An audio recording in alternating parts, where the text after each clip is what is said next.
Selamat pagi Bapak Ibu sekalian, salam sejahtera untuk kita semua. Perkenalkan, nama saya Renawati Nadeak dengan NIM 253091446. Saya guru agama Katolik SD 12 Ronggurning Huta, Kabupaten Samosir, sekaligus mahasiswa PPG Pendidikan Agama Katolik dalam jabatan Batch 3 tahun 2025 LPTK Sekolah Tinggi Pastoral Kateketik Santo Fransiskus Asisi Semarang. Pada hari ini, Jumat 10 Oktober 2025, saya akan melaksanakan uji kinerja praktek pembelajaran secara luring atau tatap muka di kelas 6 SD 12 Ronggurning Huta dengan materi Gereja Persekutuan Para Kudus dengan model pembelajaran Problem Basic Learning atau PBL dengan pendekatan Deep Learning. Selamat menyaksikan. Terima kasih. Horas. Pagi anak-anak Tuhan. Selamat pagi, Bu. Semangat pagi. Pagi, pagi, pagi. Baik, terima kasih. Bagaimana kabar hari ini? Luar biasa, hebat, sukses dan bahagia. Terima kasih anak-anak Tuhan. Kita tepuk tangan semuanya. Baik, supaya kita memulai pelajaran kita hari ini, sebaiknya kita berdoa. Siapa yang pimpin doa? Oke, bagus. Maju ke depan, ayo. Ambil sikap berdoa. Mari kita sama-sama berdoa, mari kita berdoa. Atas nama Bapa dan Putra dan Roh Kudus. Amin. Ya Allah, Bapa kami yang maha tinggi di kerajaan surga, puji syukur kepada Atas nama Bapa dan Putra dan Roh Kudus. Amin. Oke, baik, terima kasih untuk Ayu yang sudah membuat doa di pagi hari ini. Kita persiapkan diri. Kita masuk ke pelajaran kita hari ini tentang Gereja Persekutuan Para Kudus.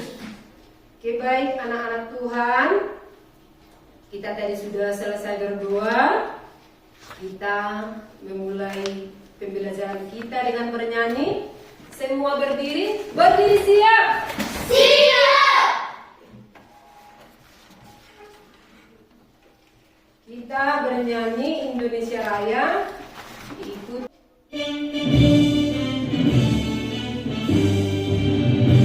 Indonesia tanah airku, tanah tumpah darahmu. Di sanalah aku berdiri, jadikanmu ibuku.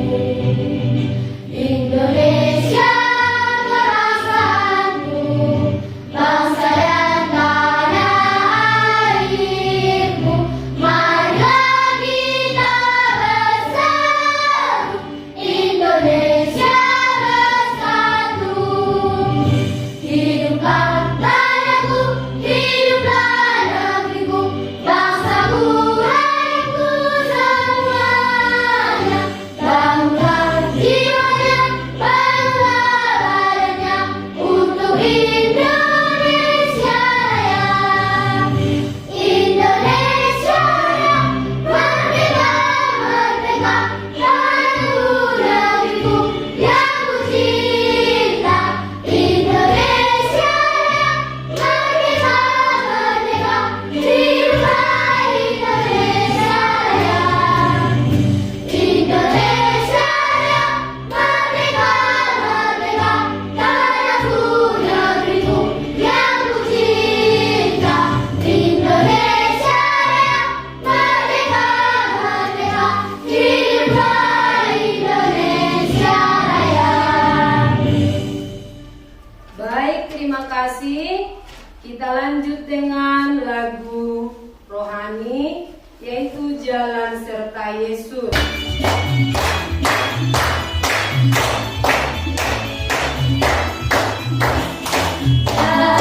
Jalan serta Yesus, jalan sertanya Yesus, serta Yesus selamanya. Oke, baik, tepuk tangan untuk kita semua. Duduk siap. Siap. Oke, baik anak-anak Tuhan, kita sudah selesai menyanyi. Oke, semua hadir hari ini? Hadir, Bu.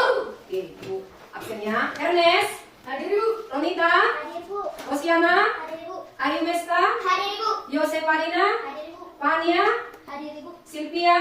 Hadir, Bu. Joy Frans? Hadir, Bu. Revalina? Hadir, Bu. Rotio? Hadir, Bu. Jessica? Hadir, Bu. Airin? Hadir, Bu. Baik, terima kasih. Tepuk tangan untuk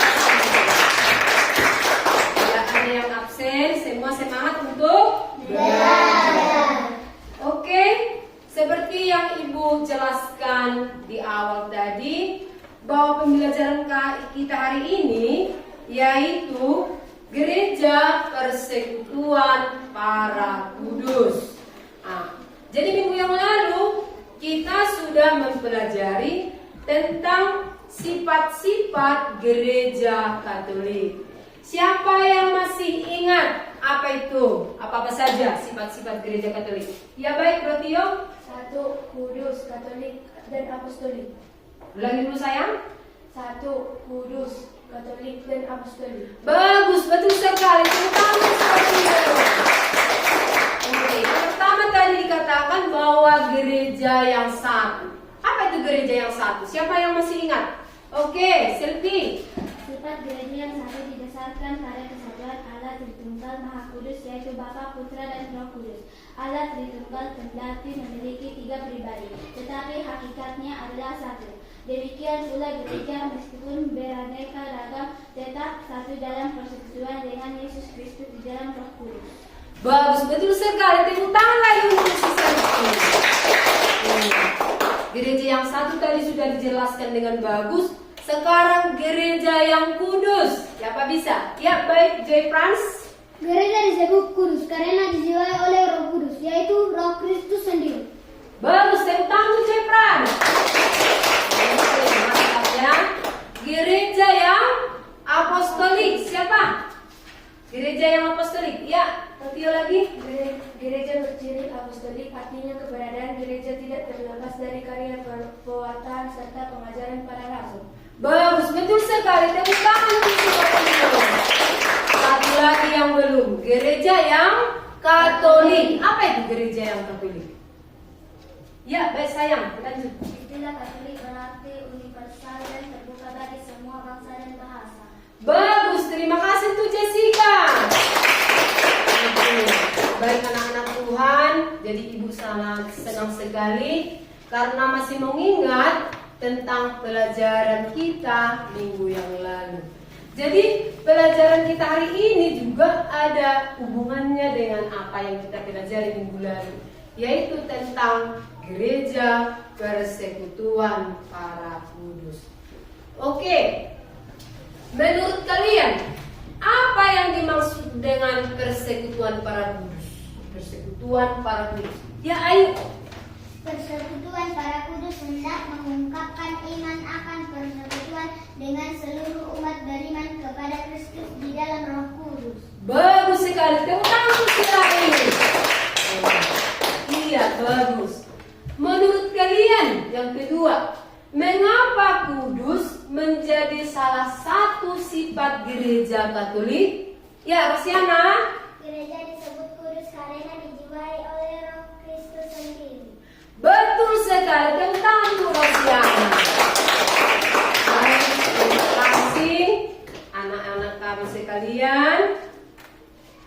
Adapun tujuan pembelajaran kita hari ini, ayo kita sama-sama baca. Peserta didik mampu memahami persekutuan para kudus dan mewujudkan semua nasihat dalam hidupnya sehari-hari sebagai orang beriman Kristiani. Bagus, Ibu ulangi kembali supaya peserta didik mampu memahami persekutuan para kudus dan mewujudkan semuanya ini dalam hidupnya sehari-hari sebagai orang beriman Kristiani. Jadi itulah yang menjadi tujuan kita hari ini, tujuan pembelajaran kita. Tadi temannya sudah menjelaskan apa itu persekutuan para kudus. Kemudian apa itu kudus? Nah, gereja yang kudus. Nah, jadi sudah bagus ya. Tapi untuk mendalami lebih lanjut, kita lihat dulu tentang kisah seorang Santo Fransiskus. Tapi sebelum masuk kita ke kegiatan inti, kita ice breaking dulu sebentar. Berdiri siap? Siap. Oke, terima kasih. Ice breakingnya seperti yang sudah kita ajari sebelumnya. Tepuk 1. Yes. Tepuk 2. Oke. Tepuk 3. Semangat. Tepuk 4. Konsentrasi. Tepuk 5. Siap belajar. Tepuk konsentrasi. Konsentrasi dimulai. Aku konsentrasi karena aku ingin tahu. Guruku berbicara, aku yang mendengarkan. Siap. Oke, duduk siap. Siap. Oke, baik anak-anak Tuhan. Kita lihat, kita perhatikan tentang kisah Santo Fransiskus dari Assisi.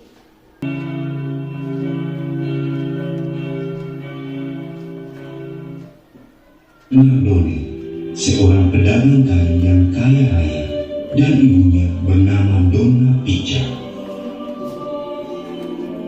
Di waktu mudanya, Fransiskus lebih suka berfoya-foya dan menghamburkan harta orang lain, masih terus tumbuh dan berkembang di seluruh dunia.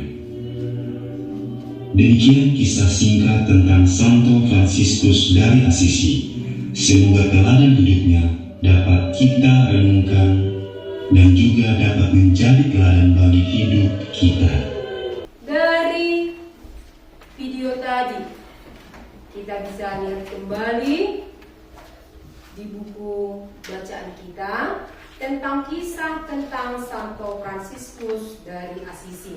Ya, jadi di sini Ibu sediakan lembar kerja peserta didik.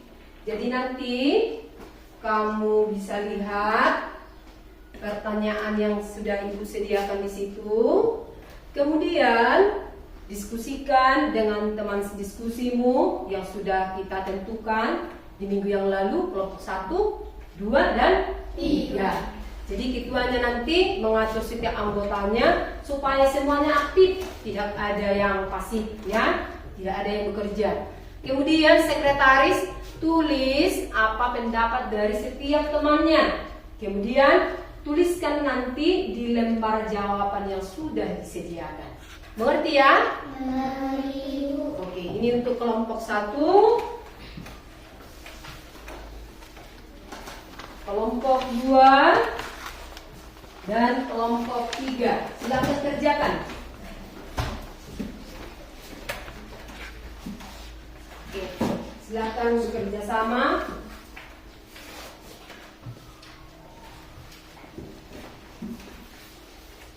Bisa ya?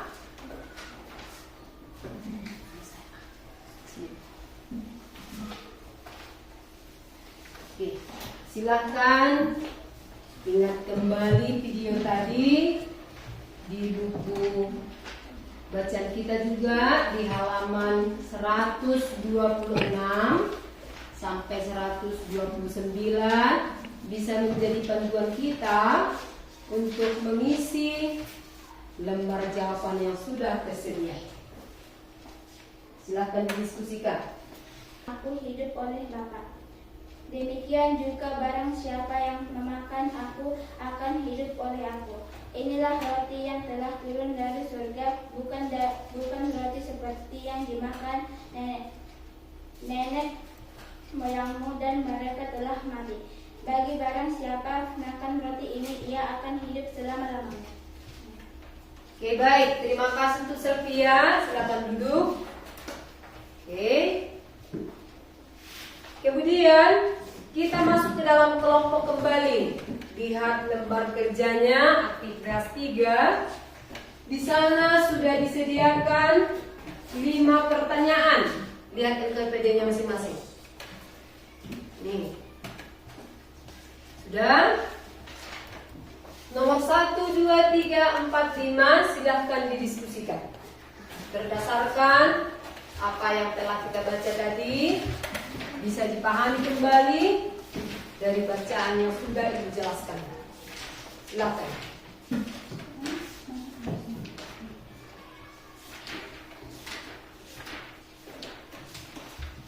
Kalau belum dipahami bisa dibaca kembali, didiskusikan bersama. Kemudian jawabannya nanti dituliskan di LKPD yang sudah Ibu sediakan. Silakan ditulis dengan bagus. Kemudian nanti hasilnya kita presentasikan ke depan. Jadi setiap kelompok maju ke depan, memberitahukan apa hasil diskusinya. Dan kelompok yang lain bisa menanyakan apa yang dipahami dan apa yang belum dipahami. Kelompok 3,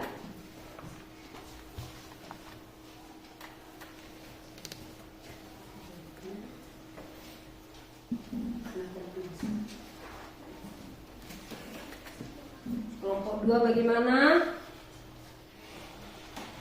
Coba diskusikan. Kelompok 1 bagaimana? Sudah dapat? Sudah dapat hasilnya?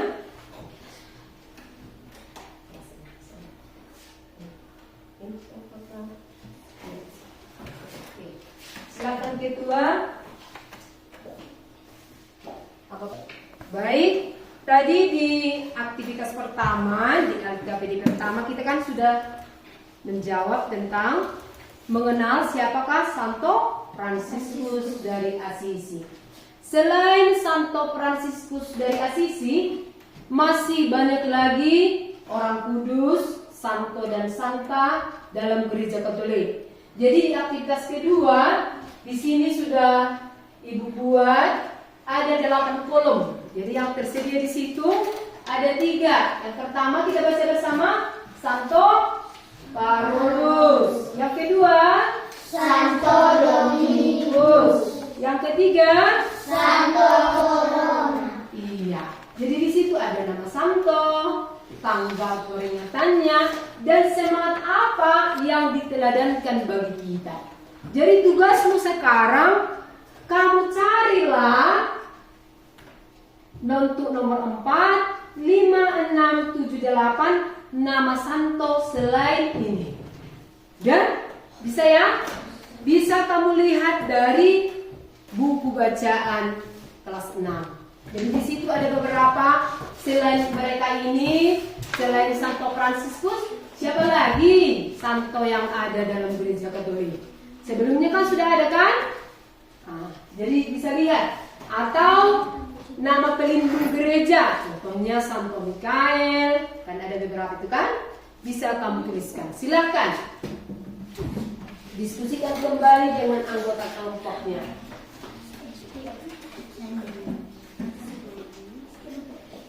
Iya, di situ dijawab. Di sini. Di sini saya, di sini. Oke, silakan. Satu apa lagi selain ini? Kamu lihat, boleh. Gak usah nama stasiunnya. Cuma nama santonya aja. Santo Matius. Ya?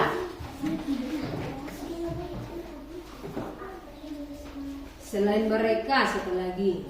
Silakan. Ayo.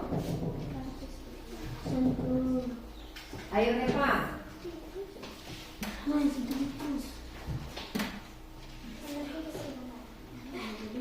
Silakan.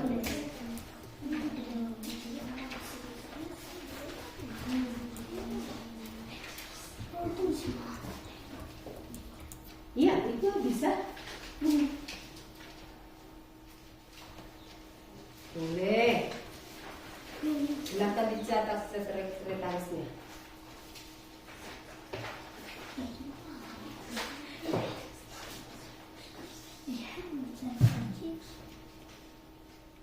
Tulisannya rapi dibuat.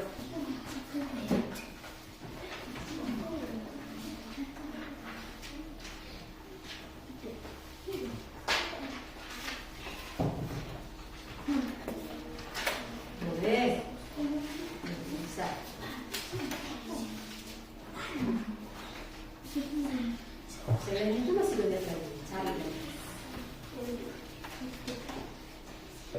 Baik, tadi kita sudah menyebutkan beberapa orang kudus dalam lembar kerja aktivitas 2. Sekarang kita mendalami kitab suci. Dan Injil Yohanes 6 ayat 35, 48, 51, kemudian 53 sampai 58. Oke, kita baca nanti secara bergantian. Siapa yang mau membaca terlebih dahulu? Ya, Selfie. Silakan Selfie maju ke depan saya. Yang lain mengikuti ya? Iya. Mengikuti ya. Yohanes 6 ayat 35 sampai 58. Kata Yesus kepada mereka, "Akulah roti hidup. Barang siapa datang kepadaku, ia tidak akan lapar lagi. Dan barang siapa percaya kepadaku, ia tidak akan haus lagi. Akulah roti hidup. Akulah roti hidup yang telah turun dari surga. Jikalau seorang makan dari roti ini, ia akan hidup." Tadi kita sudah membaca teks kitab suci, kemudian mendiskusikan. Sudah siap semua kan? Sudah, Ibu. Oke, jadi kita setiap kelompok kita presentasikan apa hasil diskusi kita di kelompok masing-masing. Kelompok siapa yang maju duluan? Oke, silakan kelompok 3. Yang lain mendengarkan ya. Mengapa Yesus menyebut dirinya sebagai roti hidup yang turun dari surga? Dalam perjalanan di padang gurun, bangsa Israel mendapat roti mana. Mereka makan roti mana yang mereka peroleh, tetapi tidak lama kemudian mereka merasa lapar lagi. Membandingkan dengan peristiwa di padang gurun, Yesus menyebut dirinya sebagai roti hidup. Bahkan lebih tegas lagi menyebut dirinya sebagai roti yang turun dari surga. Yesus menyatakan, "Barang siapa makan dagingku dan minum darahku yang mempunyai hidup kekal, yang aku akan membangkitkan dia pada akhir zaman." 2. Apa yang menjadi syarat utama agar manusia memperoleh hidup yang kekal? Melakukan kehendak, mau memaafkan, memiliki sikap rendah hati, menolong teman yang berkekurangan, sakit, dan mengalami kesulitan lainnya. Bagus. Tepuk tangan untuk kelompok 3. Oke, silakan duduk. Oke, terima kasih untuk Rotio yang mewakili dari kelompok 3. Kita tadi sudah mendengarkan tentang pemaparan dari kelompok 3. Dari kelompok 2 dan kelompok 1. Apa yang bisa kamu dapat dari pemaparan Rotio tadi? Atau adakah yang belum jelas yang mesti dipertanyakan untuk Rotio? Silakan. Siapa bisa? Oke, Ayu. Ibu, tadi saudari Rotio dari kelompok 3 menjelaskan bahwa yang berhak menyambut tubuh Kristus adalah orang yang sudah menerima komuni pertama. Untuk pertanyaannya, untuk menerima komuni pertama, apa syaratnya yang harus kita persiapkan? Iya, pertanyaan si Ayu sungguh bagus sekali. Tepuk tangan untuk Ayu. Tadi Ayu mengatakan bahwa syarat utama untuk menerima komuni pertama ada tadi syarat-syaratnya, ya kan begitu kan? Nah, jadi coba dulu Rotio. Sudah menerima sakramen baptis. Bagus, tepuk tangan untuk Rotio. Oke, baik. Selain menerima sakramen baptis, adakah syarat lagi untuk menerima komuni pertama? Siapa bisa? Tadi menerima sakramen baptis. Kemudian Pak Ronita, apa sayang? Oke. Ada lagi? Mengikuti pelatihan atau kursus komuni pertama. Siapa di sini yang sudah komuni pertama? Ada? Oke, bagus si Repa. Jadi bisa kita nanti tanyakan sama si Repa apa syarat-syarat untuk atau pengalaman dia selama mengikuti kursus komuni pertama. Oke. Dari hasil diskusi tadi, dari kelompok 1, 2, dan 3 yang diwakili oleh sekretaris, adapun hasil dari diskusi kita tadi, yang pertama kita lihat di sini, bisa dilihat ya.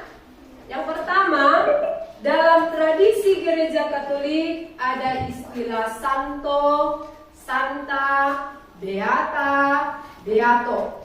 Istilah-istilah tersebut merupakan penghormatan kepada orang-orang yang selama hidupnya menjunjung tinggi kekudusan. Mereka dihormati karena teladan imannya yang kuat, sikap hidupnya, semangat, jasa, serta pengorbanannya yang luar biasa bagi gereja, serta kemanusiaan. Santo dan santa berarti orang yang disucikan. Beato dan beato berarti orang yang berbahagia. Jadi dari pelajaran kita hari ini, kita diajak meniru teladan yang telah ditunjukkan oleh para santo dan santa yang sudah kita pelajari tadi. Termasuk kisahnya yaitu Santo Fransiskus yang berasal dari kota Assisi, Italia. Jadi walaupun Santo Fransiskus lahir dari keluarga yang kaya raya, tetapi dia rela untuk hidup miskin, mengasihi orang yang miskin, bahkan mencintai lingkungan dan semua binatang. Begitu ya? Jadi itulah beberapa kesimpulan dari hasil diskusi yang telah kita presentasikan tadi. Jadi Ibu harap tugas yang sudah Ibu buat tentang memilih salah satu karya, kamu buat nanti di rumah, ya, dikerjakan ya sayangnya. Iya, Ibu. Kemudian kita masuk ke bagian refleksi. Oke, di bukunya silahkan ditulis yang ini. Bisa ditulis kemudian dijawab sendiri, bukan diskusi lagi sayang. Ini refleksi pribadi. Ini tentang diri kamu, bagaimana kamu memahami tentang materi pelajaran yang sudah kita pahami hari ini. Sudah? Yang pertama itu, hidup suci seperti apakah yang ditawarkan Paus Fransiskus dalam dokumen Gaudete et Exsultate. Oke, hidup suci seperti apa? Kenal kan dengan Paus Fransiskus? Siapa yang kenal? Oke, bagus. Tentang kita. Jadi walaupun beliau sudah meninggal, tapi ada hidup suci yang ditawarkan kepada kita, teladan. Silahkan nanti tulis itu. Baru yang kedua di situ, apakah aku sudah mengusahakan hidup suci di hadapan Tuhan? Dari saya kerjakan, bukan diskusi lagi ya. Dan yang ketiga, tulislah niat-niat kalian untuk mengusahakan hidup suci. Apa niat-niatnya untuk mengusahakan hidup suci?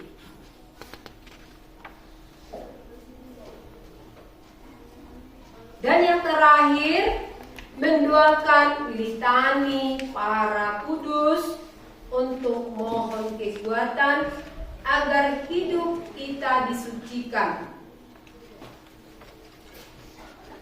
Bisa nanti dilihat di YouTube atau di buku bacaan.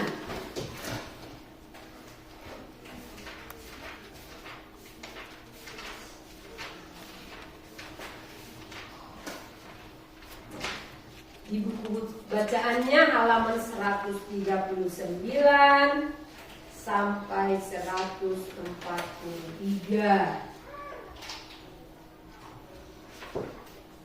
Silakan ya.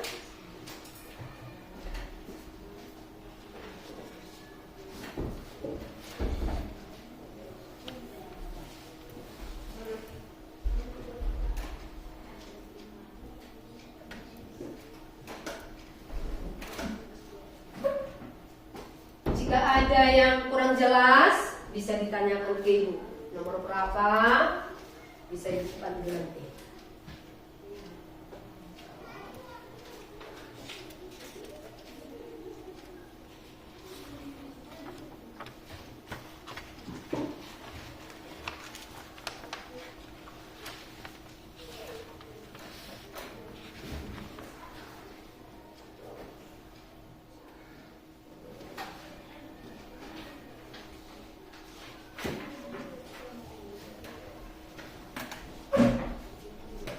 Baik anak-anak Tuhan, kita tadi sudah membuat refleksi dari pelajaran kita hari ini, dari yang sudah Ibu terangkan dan kita rangkum bersama. Adakah materi atau pertanyaan yang ingin kalian tanyakan? Silahkan. Kelompok 1, ada yang mau ditanyakan? Beres?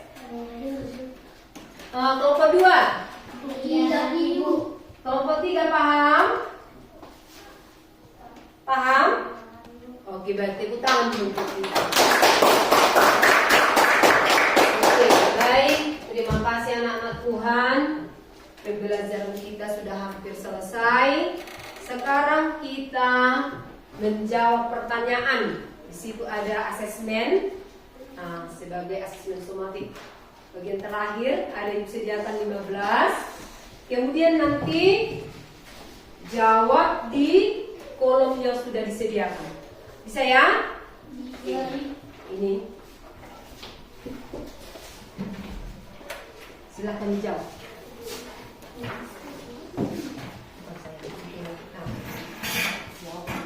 Di kertas jawab. Silakan. Oke, pilih A, B, C, dan D dari yang telah disediakan. Silakan. Silakan Ernest. Buat Bayu. Oke. Monika. Tulis namanya.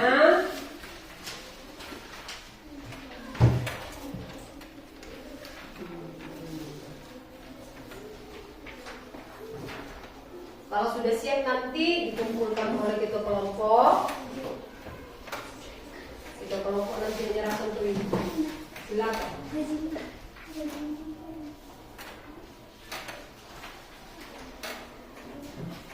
Ini ditugaskan pribadi, ya sayang, per orang. Oke, karena sudah selesai pertanyaannya, sekarang kita kumpulkan.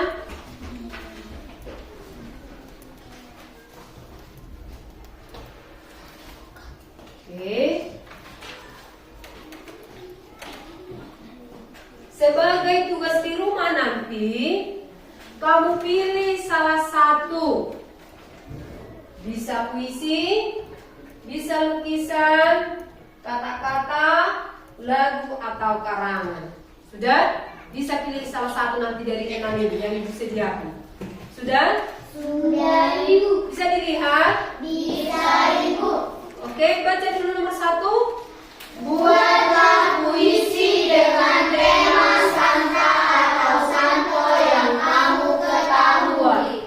Yang kedua, Buatlah lukisan atau gambar salah satu santa atau santo. Ketiga, Tulislah kata-kata bijak atau pepatah yang diucapkan oleh santa atau santo yang kamu ketahui. 4. Tulislah syair lagu tentang santa atau santo yang kamu ketahui untuk kamu nyanyikan. Kelima, Buatlah karangan yang berisi riwayat hidup santa atau santo pilihanmu. 6. Sudah doa mohon perlindungan kepada Tuhan melalui santa atau santo yang namanya kamu pilih sebagai nama baptis. Baik, terima kasih. Jadi kamu disuruh di sini memilih salah satu aja, sayang ya. Setelah itu nanti kamu tuliskan hasilnya di buku tugas. Di pertemuan berikutnya kita tunjukkan dan Ibu periksa kembali. Bisa ya? Bisa, Ibu. Paham ya Ronita? Baik, terima kasih. Jadi nanti bersama keluarga, orang tua, kita diajak untuk mendoakan anggota keluarga yang sudah meninggal dunia. Jadi itulah sebagai aksi nyata atau yang bisa nanti kita lakukan dengan orang tua kita di rumah. Bisa ya? Bisa. Baik, karena kegiatan kita sudah berakhir, kita tutup pertemuan kita dengan berdoa bersama. Ambil sikap doa yang baik. Atas Kita doakan doa aku percaya. Kita berdoa atas nama Bapa dan Putra dan Roh Kudus. Amin. Aku percaya akan Allah Bapa yang Maha